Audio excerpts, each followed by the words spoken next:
Great, welcome to this second part of our special Roadmap to Recovery webcast from Travel Weekly, looking at all the idea of trusts and the future for trusts in the business and how they may become more prevalent due to what we've seen during this COVID-19 crisis and the issue around refunds and how businesses are financed. We've got three people on this Q&A, all of whom represent brands that are consumer facing and also they run trust accounts. So first up, we've got Gary Lewis, who's Chief Executive of the Travel Network Group, which is the parent of the Travel Trust Associations. Welcome, Gary. And then we've got Kirsteen Vickerstaff. She's General Counsel at On the Beach, the Manchester-based OTA. And we've got Toby Kelly, who's Chief Executive of Trailfinders. And let's start with Gary. The TTA has been around a long time and it's been running a trust for that entire time. Obviously, it's called the Travel Trust Association. But just give us a little bit of background on what that organisation offers its members in terms of trust accounts and how it came into being in the first place. Yes, I think Travel Trust Association has been going for around 27, 28 years. I should really know the date. It came into being by meeting, going above and beyond the package travel regulations for financial protection. So it actually came about because the two founding directors couldn't access ABTA through the closed ABTA processes all those years ago to try and get in and start a travel company. They knew that a trust account was a method to meet the package travel regulations. And when they investigated that option, they realised that a trust account on its own, whilst it might meet the package travel regulations, didn't meet the moral obligations and the actual financial model to fully protect the consumer in the event of a failure or if in the event of something going wrong. So out of that, from conversations with suppliers, merchant acquirers, insurers, they came up with a model that enabled us to still, I believe, claim 100% financial protection, irrespective of what is being acquired through one of our Travel Trust Association members. And it gives 100% financial protection to the consumer, and then it gives specific protections to both the merchant acquirer and the onward suppliers around the commercial relations we have with them. So in that time, the Travel Trust Association has grown from, when I joined, 20 members to just over 550 members, with some huge businesses in there and obviously still very new to startup model. The model's been adapted over that period of time to apply certain insurance blends to an cash flow to be better for specific businesses, but still offering that 100% financial protection model. And it goes beyond the legal requirements of the trust account with independent trustees that have to be qualified accountants, independent from the business, specific fraud insurances that underwrite against risk. And most importantly, it has a regulated. Travel Trust Association itself oversees both the member as well as the trustee to ensure that everybody's following the right processes. And when it goes wrong, it's the Travel Trust Association that gives the guarantee, steps in and ensures the consumers either go on their holiday or get all their money back. Okay. Kirsteen, you're On the Beach is a relative newcomer to trusts, but I think you've been in this now for a number of years, and it's quite a big thing when it was announced because it wasn't something you related to OTAs generally. Just give us a bit of a background about how On the Beach came to become an operator of a trust account. Yeah, sure. So I've been with the business 5 years now, and the trust actually predates me by quite some time. My understanding is that we went into a trust arrangement in 2011. So at that point, the Flight Plus regulations haven't come into force yet. So there was no legal obligation for On the Beach to be an ATOL holder, but we voluntarily went into the system because we obviously recognised the strength of that ATOL brand. So we became an ATOL holder, and obviously as part of that, we had to provide the CA with some kind of security over our own failure. So obviously all options were considered, bonding obviously being one of them. My understanding is that bonding was quite prohibitively expensive at that point in time, and I think that's why we went down the trust route. There was a number of reasons why. It's obviously very good in terms of customer confidence and that messaging that you can give out about the additional comfort there. Obviously, one of the key things is merchant acquirers, so you're going to get much better merchant acquirer terms through having a trust. So there was a number of reasons why we went into it at that point. So it's been in place since 2011. We bought Sunshine in 2017, and Sunshine actually had their own trust as well. So I believe that was probably put in for similar reasons when they came out of Hayes and set up with their own ATOL license. So at that point we had two trusts. And then in 2019, the group became a accredited body, CA accredited body, and then the two trusts became one as part of the accredited body trust. So we adopted that interim trust account structure that Chris talked about earlier. So that's where we are in our sort of trust history. And we believe that it's a really good thing for all of our stakeholders. It's great for our business. It encourages financial discipline. It reduces the financial risk in the business, and it gives all of our stakeholders real comfort. So whether that's customers, suppliers, CAA, government, merchant acquirers, bank, etc. So that's why we've gone down that route. Yeah, and I noticed there's a key message in your recent trading update that you stressed the fact that being a trust, you have been able to refund to an extent. I know we'll go into some of the ins and outs of the refund situation in a minute, but let's bring in Toby now from Trailfinders, another company that's run a trust for a very long time. And I know obviously you joined Gary and his group in 2018, I think, didn't you? So, but you've been running a trust for the entirety of Trailfinders' existence. Mike Googly set it up. Just an explanation about your approach to trusts and how that's changed over the years. I suppose it's become increasingly formal over the 50 years that Trailfinders have been in existence, but it begins 50 years ago when Mike set up the business, and being straight out of the army and new to business, he didn't particularly have any preconceived ideas, but he always felt it was right to keep the client money separate from our money that's owed ultimately to be passed on to suppliers, that we're entrusted with that money and that we should look after it properly. So one bank account for Trailfinders money, one bank account for client money, and money could only leave that client account if it was to be used to pay a supplier. So a very simple sort of a escrow type accounting model. Moving forward to just over 25 years ago, that was formalised into a trust account with trustees who were within the business, and very much the same rules. In fact, we made it slightly stricter. From that point, all suppliers were paid from our office account, and then effectively a claim was made against the trust account to pay back. So there was an even longer, money stayed in the trust account longer perhaps than it strictly needed to under the rules of the deeds of trust. Moving forward again to a couple of years ago, we wanted to, I suppose, meet the Department of Business rules in terms of independent trustees, and also we wanted to make sure that we were being recognised by ATOL with a very small rebate, but being an accepted, recognised trust account. So we moved across to that model. No change in terms of our approach, in terms of our rules. Money still remains in the trust account until the office account has paid a supplier, and then it claims it back. And I suppose it's been more driven by, I suppose, Mike's beliefs and moral compass than it has particularly, because we've had it for so long. We haven't really been having conversations with merchant acquirers or having lots of these other conversations, because I suppose for us it's always been there. So it hasn't been a conscious decision recently. It's been born out of those origins.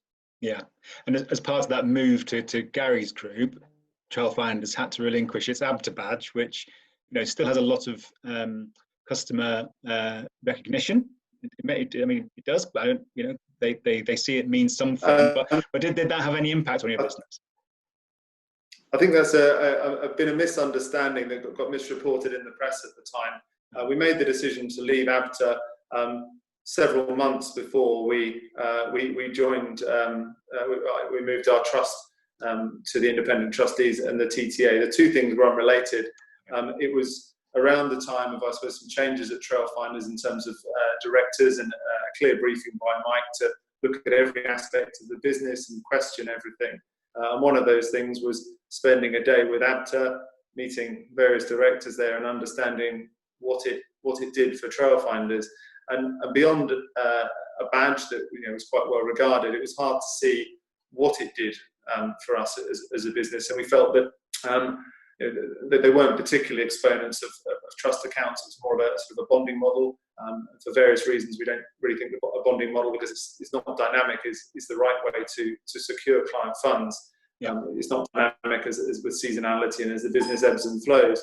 So we didn't really see any value in that ABTA membership. We think the relevance of ABTA for Trailfinders at least had diminished over the years. So the two things were completely unrelated. It was a time when we were reviewing everything, and that's the only relationship they have. We left ABTA before we joined the TTA, so it wasn't a swap of one for the other. Obviously, we could be members of both, lots of companies are. Yeah, okay, fair enough. Okay, so I will stick with you for a minute, because Mike Gooley, who you mentioned, obviously has been really outspoken during this period about the way Trailfinders has operated and way other people have operated as well. And obviously, we're talking about the disaster of the refunds issue in travel, and he's been out there demanding change now. He talks about implementing an escrow type accounting procedure across the industry, including for airlines who clearly have been some of the worst transgressors in terms of refunds and so on. And you could hope that this will bring reform. Are you hopeful that this crisis will bring that kind of reform? It's been talked about. We've just come off the back of Thomas Cook and the Monarch failures, and there was talk about change then, but not what happened. So how hopeful are you that actually this will bring the reform that people say is needed?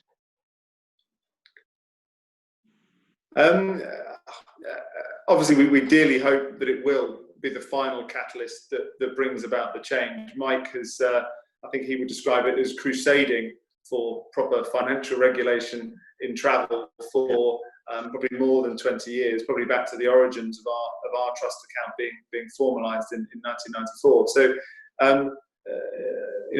I've been involved with conversations with Mike, with the Department of Transport, with the CAA, before Monarch collapsed, before then Thomas Cook collapsed, talking about the need for change and proper financial regulation.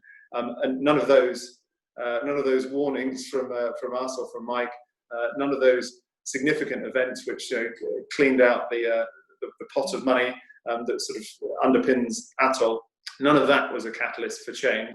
Obviously there have been lots of opportunity, lots of calls for us calls for the CAA to address this, but the whole ATOL scheme has been poorly conceived, I guess, from the start, and that's Mike's point. Is it's never been properly designed to cover to protect consumers' money.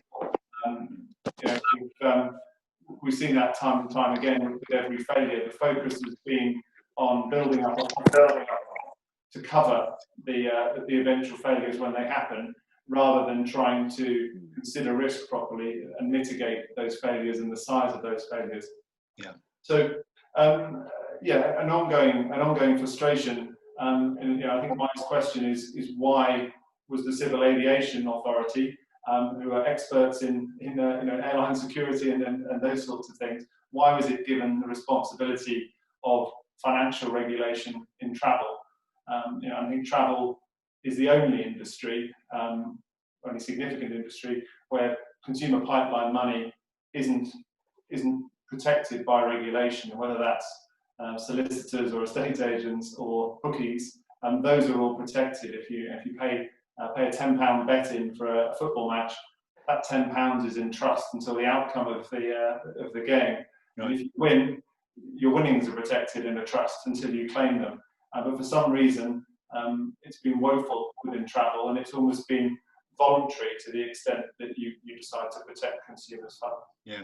Despite that, Gary, our previous panel did talk about travel doing a lot more than other sectors in this area to try to protect customers' money. There's lots of bodies, lots of regulatory things lots of hurdles you've got to jump through, and yet when crises happen, it doesn't really work. Still, money isn't protected. So, Mike talks about having an escrow type accounting procedure as being a condition of an ATOL license, but that then wouldn't cover the airlines who don't currently need to have an ATOL license. Technically, if they want to sell flights and holidays. So you've been involved in lots of reform of regulation. What do you see coming out of this? Is it time that trusts either become mandatory? Would that be a good thing from your perspective? So I think the challenge our industry is it's been set up and divided by the airlines compared to the holidays, compared to the accommodation providers. There's been a huge debate around Flight Plus and the bed banks. The regulation has been driven in Europe. The states have been given decisions on how to solve those problems. But there's different elements to ours that are not protected. So I think if you go back to the original bonding and they removed bonding, brought in the APC and insurance blend, and I think it's been prescriptive from Europe. It gave all those options to what's legal. So our government making a decision on trust accounts being the way would have brought, I think, the European regulations that gave you lots of different options and sure those interpretations. So perhaps now Europe and with the obvious failure, the catastrophe that we saw with the Thomas Cook airline and also the Monarch airline, there is real movement in the CAA and government, and that feeling that there is a chance of cleaning it up once and for all, and that the airlines' explanation of being too big to fail don't stack up, and that the industry does need a full bottom-up review.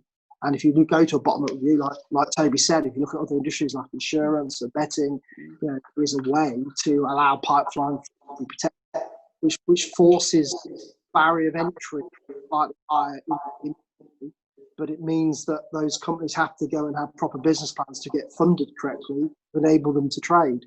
And we've demonstrated with our trust account model that you can put a pay-as-you-go model in. The barrier to entry is still not hugely restricted. Trust account money and health. So there is still access to one of the concerns that people would have. Yeah, to go back to Kirsteen, I mean, what Gary is talking about there is a problem you're facing, in that your trust account, you clearly can cover all the accommodation and so on, all the money that stays there, but because you've got to pay the airlines immediately, because most of what you sell will be a low-cost carrier, you are reliant on them putting that money back down into the system, and it's just not happened, has it? So although you've got to trust, there is a gap there, which I guess you would want to have because it causes problems for your customers. Well, I mean, there shouldn't be, because the regulations are really clear. So I think that's the frustrating thing. Yeah. The reason why the trust works as it works and the money comes out for flights is because the money's been paid to the airline, and so the airline will either provide the flight or refund the money, or if the airline unfortunately goes into insolvency, then we can recover the money through chargeback, like we did with Monarch and Thomas Cook. Of course, the issue here is exactly what you said, which is that money's just not flowing from certain airlines and from other airlines as fast as it should. So, I think I would agree with what Toby and Gary have said. I think we do need a holistic approach to travel regulation. As someone relatively new to the industry, 5 years in, it just struck me that it's very fragmented. So you've got different government departments looking after different parts of travel regulation, and it's completely uneven. If what we're trying to get to is a level playing field, actually you've got areas where, depending on how the customer's booked and what they've booked, they might have double coverage or they might have no coverage. And it's very complex, it's very fragmented. And if, how on earth do we expect a customer to understand that? How do we get that customer confidence? It needs a complete review, and we definitely need that airline insolvency review to be dusted off, because it's been sitting on the shelf for an awful long time. Yeah, you get the sense, Kirsteen, that because money isn't 100% secured, then there's so many different moving parts in the industry, so many different stakeholders who feel they could be on the hook if things go a certain way. So they're all looking for security. So then you've got to go to bonding markets and insurers. They're worried, so they want security. I mean, there's just this kind of massive industry of trying to secure each other against what is basically somebody paying you for a service you haven't yet delivered, and it seems crazy. But maybe there is a simple solution to that if you don't put money at risk in the first place. Yes, exactly. And I think there's going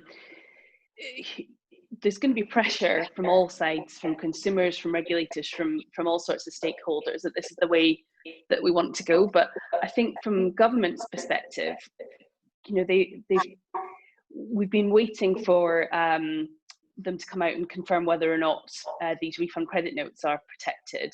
Yeah. And I suspect part of the delay in that is that somebody in Treasury has got their calculator out trying to work out how much they're going to be on the hook for if they come out and say these things are protected. Yeah. And actually, as part of that very scary calculation, I imagine the government's going to be saying, actually, you know, we want to put this back on industry. And obviously, I think that's the trust account is an ideal kind of structure to go down. Yeah. So I think that's where we'll end up going. Let's get into a bit more detail about how running a trust account, what it means for a company. So let's stick with On the Beach for now. You're a big OTA in the mass market, and you've got some very big competitors out there. And cash flow in this situation is always key. And one of the things about trust accounts people always say is that access to cash flow. And it may be that you can run your business well by just running off your profits, but you're against people who are operating in different ways. So you may consider there may be a sort of competitive disadvantage to running a trust account. How has On the Beach coped and dealt with that so that it's not at a disadvantage to what is in a very competitive market? Well, I think obviously we've been able to refund our customers very quickly in terms of their flight and hotel. We are not able to refund the flight until we receive that from the airline, so that's been a huge source of frustration for both us and our customers. Yeah. So that has been tricky, but obviously in terms of refunding the rest of that and also just communicating very clearly with customers to say, we will pass on your flight cost in cash as soon as we get it. So, you know, I think we've been trying to be clear about that. I take your point that there's different models, Lee, in terms of, you know, there's prepayments perhaps. You know, I've heard that argument used to say, actually, well, we're having to make massive prepayments to hotels, for example. But that's not necessarily a reason not to go into a trust account structure, because you can write something into the trustee rules which say that those prepayments can come out, just like happens with flights, you know, provided that there's some kind of supplier credit insurance or whatever in place for whoever you're paying. Yep. So, you know, you can get over that. And yes, I appreciate cash flows and seasonal cash flows are difficult.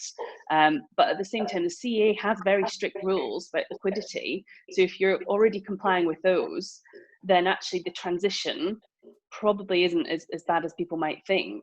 And if you're not complying with the CA's, you know, tough liquidity rules, then frankly, that's even more reason to be in a trust account structure. Toby, the seasonality of the industry is obviously clear. I mean, you know, we know most companies only make money during the summer, and then they have to make enough to get themselves through to the following year. So that often, you know, you see that and think it's very difficult, particularly some of the big companies with large capital expenditure, to do the kind of things that you can do with your money and the customer's money. Is that inherently working against this move towards trust throughout the industry? Will there always be some companies who simply can't operate like that commercially? I think that seasonality argument only works as long as you are considering spending your client's money before you've earned it. As soon as you accept that money is put to one side and you can only take your commission, the part of it that you're due to get, then, you know, I think that falls away, because yes, you know, we see that largely the failures tend to happen around September time when all those bills come due and the money isn't there. The point is the money should be there, and those companies have been undercapitalized. And I think, you know, those in charge of regulation would agree, looking back, certainly they'd agree that Thomas Cook was undercapitalized and probably insolvent for some years before it went pop. And that was fairly obvious. If you operate from cash flow rather than being properly capitalized, it's only a question of time, really. Unless something dramatically improves within your business, you're just buying time until you fail. And also, you're making the scale of that failure dramatically bigger because that money isn't there. So at the point when Thomas Cook failed, that client money's all been spent. It's all been it's gone years ago in many cases. So you're just biding time, treading water until you eventually fail. What we suggested to the CAA and the Department for Transport, when Mike and I went and saw them in the middle of last year, was that we accept we can't get to trust accounts overnight for every part of the business. The CAA's argument that the travel industry can't afford it, or parts of it can't afford it, which is something they said to us. We understand it's going to take some time, and we suggested that perhaps there was perhaps 3 choices for organisations. One being a trust account model where the money stays within the trust until the client is home, and even airlines are paid out of the office account, and the money stays wholly in trust, and with that there's no ATOL fee to be paid at all. There's then another version of a trust account where money can only be used to pay suppliers, and perhaps there's some other safeguards in place there, but money can be used to pay suppliers. There's still some risk there, arguably, depending on how watertight all of those various insurances are, but those insurances are becoming more and more challenging. So that attracts a lower ATOL fee, and then there's the people who can't or won't move to either of those models, who pay a larger ATOL fee, which takes a proper account of the amount of risk that the ATOL fund is being asked to cover. Up until now, there really hasn't been very much account of risk. I know there's the odd bit of extra bonding and things that the CA asks for, but it pays no account to the amount of risk. We saw that with Thomas Cook.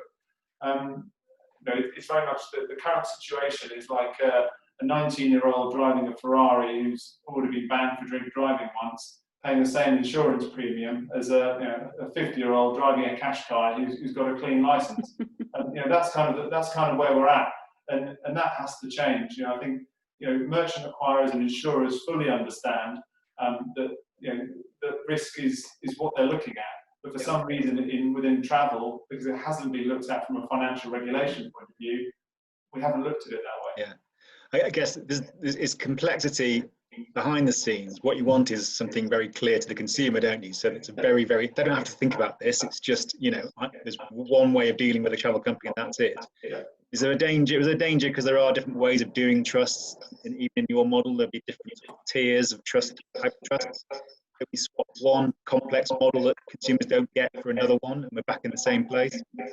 I don't think so, because ultimately the underpinning of it is the government-backed ATOL scheme, or whatever it happens to be called. So there has to be proper regulation around trust accounts. It needs to be more set in stone. There can't be 100 different variants of it, but also it has to be regulated. And we've suffered from a lack of policing and enforcement within the rules in travel.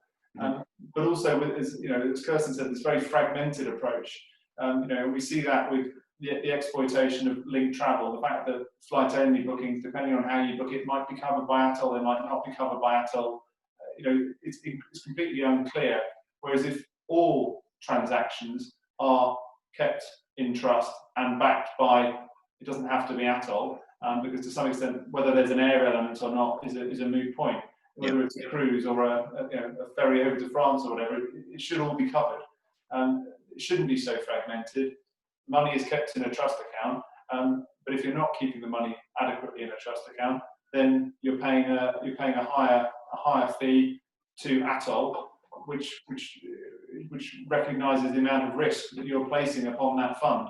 Yeah. And it needs to be looked at from a much more sort of actuarial point of view, rather than I'm not quite sure how to describe what we've been doing so far.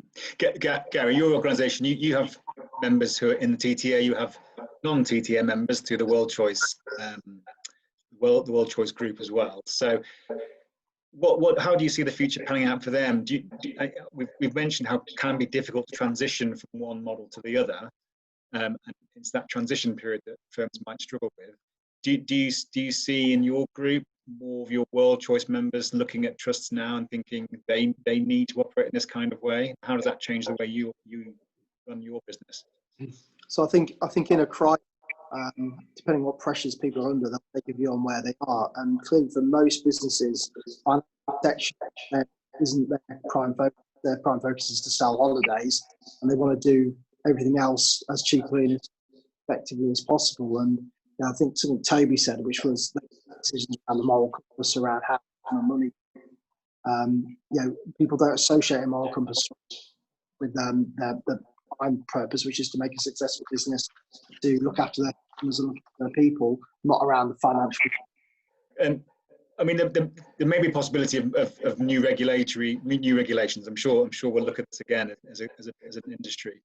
Kirsteen, is businesses have a kind of interesting relationship with regulations. They don't like them, particularly businesses, but when they come in and they become compliant, they love them because it makes sure that people who aren't compliant can't just come in and operate in the wrong sort of ways. Would it benefit the industry to have more regulation heaped on it in this area, or is it better that the industry sort of voluntarily, as On the Beach did, voluntarily goes down a route which they can say to the regulators, to government, look, we've sorted our own house out here, you don't need to step in, because inevitably, if a regulator steps in, they will want things done in certain ways which may not suit everybody.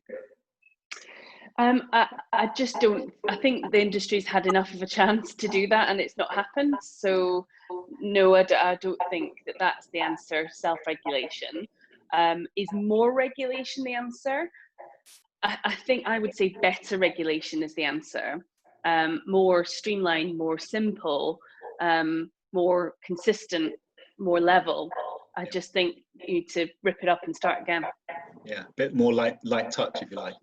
Exactly. I suppose, I mean, to date, Kirsteen, in this particular crisis, you've been able to promote your approach above and beyond everybody else, because you've been able to refund to the degree you are. If everyone was doing it, you wouldn't have that USP anymore. Do you almost think, well, actually, the situation as stands is beneficial to a company On the Beach and Trailfinders, because you can go out with that message? No, we would really like everybody else to be doing that. Not only is it the right thing, I think what we're really going to have to work on together as an industry is rebuilding that customer confidence. And actually, if somebody else treats their customer badly, it probably does reflect on all travel, to be fair. So if we're all doing the right thing, it increases customer confidence, customer appetite to travel, and hand over big chunks of their disposable cash to travel industry companies. So I would want everybody to go into that for the benefit of the industry as a whole and building customer confidence. Yeah, have you seen that, Toby, that although you've been able to come out very strongly about trusts and about the protection of financial money, and you did well in the money, as On the Beach did quite well in the Money Supermarket study about people who are refunding. Despite that, the industry itself has got a bad name over this now, and everybody suffers a little bit. I think that's absolutely right, because this area, if you ask a man in the street what's ATOL mean, what's the protection mean, they don't understand it. They've got a vague notion that it's kind of a good badge to have on their booking, but so expecting them to understand that travel company A is good, travel company B is indifferent, travel company C is bad, is far too complex. So the whole industry suffers, and I spent half an hour yesterday evening looking through a wide range of travel companies and on a review site, and time again for tour operators, it's saying, I'm just going to book direct next time. I'm going to book the hotel direct and the flight direct, which actually isn't in the consumer's interest, but that's kind of the conclusion they're coming to. Obviously, if they booked the flight direct, they probably wouldn't have had a better experience, but nonetheless, that's the conclusion they're coming to. That what's the value of this operator in the middle? And of course, we'd argue there's tons of value, but at the same time, it's not obvious in the current situation. And I think the trust account is at the heart of it. The companies that have got trust accounts, and I think the guys you were speaking to earlier sort of echoed this, largely are refunding, perhaps not always within 14 days, but they are refunding in a fairly timely fashion for the most part. And the refund credit notes is kind of the other end of the spectrum. And I think they just, we have to address that trust issue, and ultimately, trust accounts do put the trust back into travel in a way that currently isn't there. It's probably travel industry is probably at its lowest point at the moment. Yeah. Okay. Do you worry about that? That despite having run a trust account for 20 odd years, that your members will be tarred with the same brush? Sometimes we're talking about overseas OTAs who, it's very difficult to regulate, but they're able to operate in the UK and sell flights, and there's a lot of anger about them not refunding as well, but everyone sees it as the same industry. Sorry, who's that to, Lee? Oh, sorry, Gary. Yeah, to you. Sorry. Oh, sorry. So I mean, companies like Trailfinders, the reality is they don't need an ATOL badge, an ATOL badge, or a TTA badge. Their brand has been around long enough; it stands up for itself. I think the challenge is where there is an ATOL badge out there. Companies are using it for financial protection, and we know it's only maybe covering a small amount of actually what they're doing. So when we talk about level playing field and the rules and regulations, we mentioned Thomas Cook. What Thomas Cook were doing at the end was horrific. They were having they were collecting clients' money up front, not on the full moment of taking the booking, 6 months beforehand, acting as retail agents for suppliers, not passing that money over. You know, some real outrageous behaviour that happened from Thomas Cook. People book with Thomas Cook because of the longevity of the brand, not because of the license. So I think great businesses will still carry on and own those customers. But I think the right thing is that there's a level playing field of how the money's controlled. And that financial discipline around the trust accounts, we've demonstrated as long as it's been the discipline, that controlling the pipeline, businesses can make mistakes around how they make decisions around their finances and the risks they take, but they're making those mistakes on their own business and it's not impacting on the consumer funds. And that's, I think, why trust accounts stand head and shoulders above any other option in terms of allowing businesses to come into the industry and make those decisions without risking consumer money. What we heard in our previous panel, Gary, was how running a trust instills a discipline in the business. You know, you're running on your profit.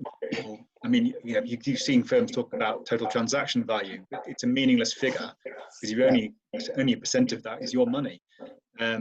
So companies that have to run this way, run it in a far more professional manner based on what they actually earn. And also, you get regular updates into what's going on in your company, where you don't with the bonding model. So you're able to actually find problems as they occur and rectify them. So there's a degree of it professionalizes the industry. Is that how you see things as well? Well, we certainly see that, but you know, great businesses have discipline and they run on that. And the challenge that we have is you still have to regulate that, and therefore allowing businesses just to set up a trust account and operate on its own and meet the PTRs isn't enough. You have to go further than that. And one of ABTA's objections around trust accounts is effectively your grandma could be the trustee to meet the package travel regulations. So there has to be that regulation and discipline and agreement that we're going to go beyond the package travel regulations, so that consumers' money is correctly being protected. You know, people operate pension funds within businesses, and how many times do we hear when those businesses fail, those pension funds are not in place? So, you know, there has to be regulation around and an outside body controlling and ensuring that the trustees are acting correctly, the directors are acting correctly, that if there's a fraud within the business, that also is covered. If there's a negligent error in omission, that is covered. So, you know, you're covering all of those issues that go along with the operating of the business. But if they're doing it correctly and properly, then none of that gets called into action because the money's simply there at the event of the company closing, and the consumers are refunded or the holidays are carried through. Yeah. So we've demonstrated that in 25, 26 years of TTA, that's how it can absolutely work. And Kirsteen, this idea of transparency for you is crucial because you're a listed company, so you've got to report your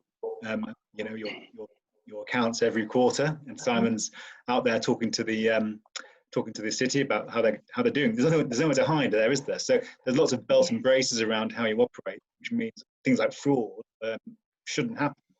Exactly. And actually, one thing that I would say to anybody that is thinking about setting up a trust account, actually, one of the critical things that you need to have in place is really, really good business intelligence.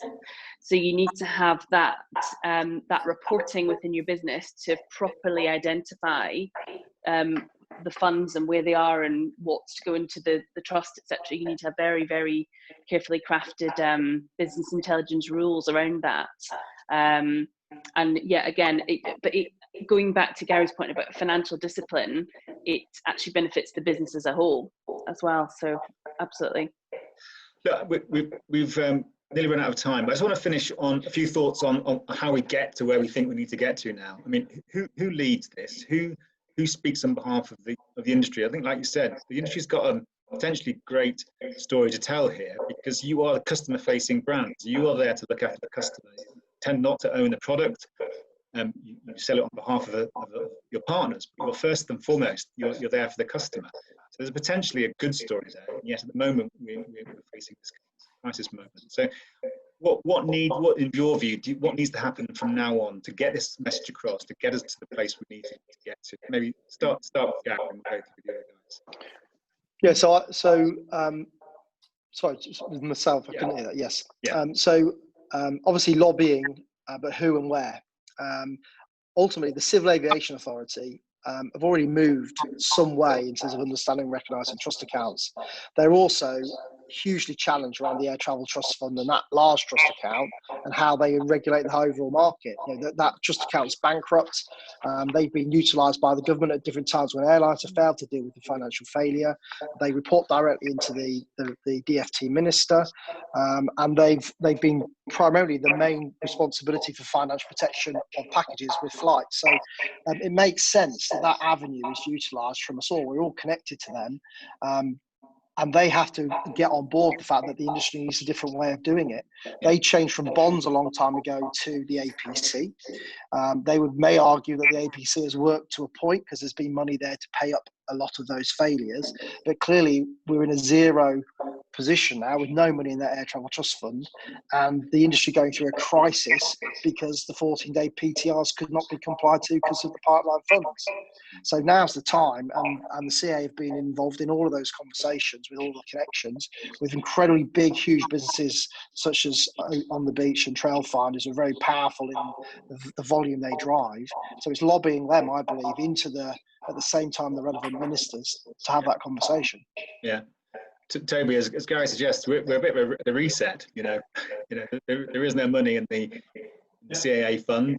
It's time to do it. But Mike, I'm sure, will use his voice as strongly as he can. But what does he need, to support him in doing that? Who do you look to?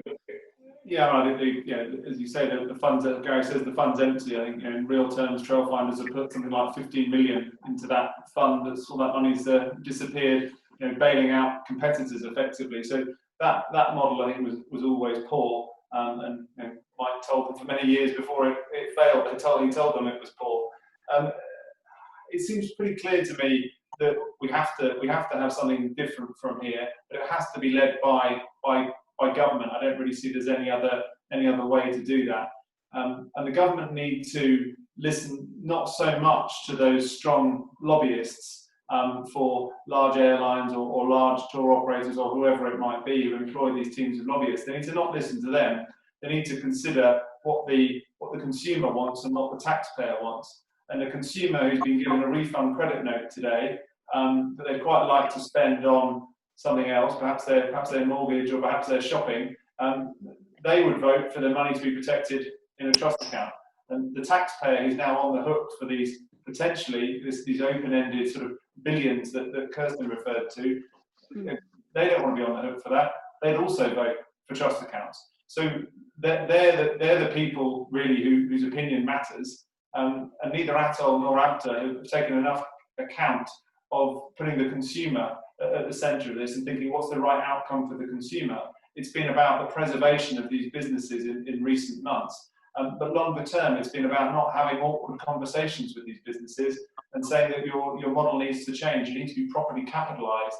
But it has to be government, because there has to be strong governance and there has to be strong enforcement and regulation of that. But the CAA thus far has shown no appetite to do that, despite regular conversations. There's been no appetite there. So it's going to have to come, I think, more from central government to get on with this. But the Air Insolvency Review, nothing happened with that either. So there needs to be a far greater appetite within government to get on and sort these things out, rather than another sticking plaster on top of this, which is kind of the way the travel industry's sort of bobbed along for the last 50 years. Yeah, I suppose, Kirsteen, the government does tend to favour the airlines because they're seen as part of infrastructure and an important part of the country. Overseas outbound travel agents, I'm not sure, rank, unfortunately, very highly on their list, and that's maybe always going to be the case. We have to accept that. We've seen in the last few weeks how strong, consumer bodies like Which are. Maybe there's an opportunity to get them involved and lobby on behalf of the consumer and bring the industry along with it to get that voice heard above and beyond the airlines. I absolutely agree. So I think we're likely to see pressure from bodies like which of course have consumer powers themselves.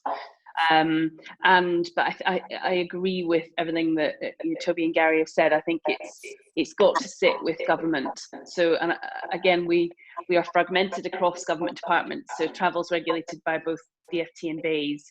My understanding is that there's a restart and recovery unit within DFT, which is, and I believe one of the things that they're looking at is one of the government's priorities, which is rebuilding trust, rebuilding customer confidence. Obviously much wider than just travel, but we know that that's one of the government's priorities to kickstart the economy, and it strikes me that this fits very well with that in protecting all of those stakeholders that we were talking about. And I think there's going to be pressure from consumer side as well. Yeah. Look, we'll have to draw that to a close there now, but look, thanks very much, guys, for joining us. Thanks, Gary, thanks, Toby, and thanks, Kirsteen. I think it's been hopefully a good conversation, and we'll obviously follow it and see what happens in the future, but fingers crossed, maybe we have come to a watershed moment, maybe things will change from here on in. So thank you, guys, and look forward to seeing you again soon. Thank you. Thanks very much. Thanks, bye.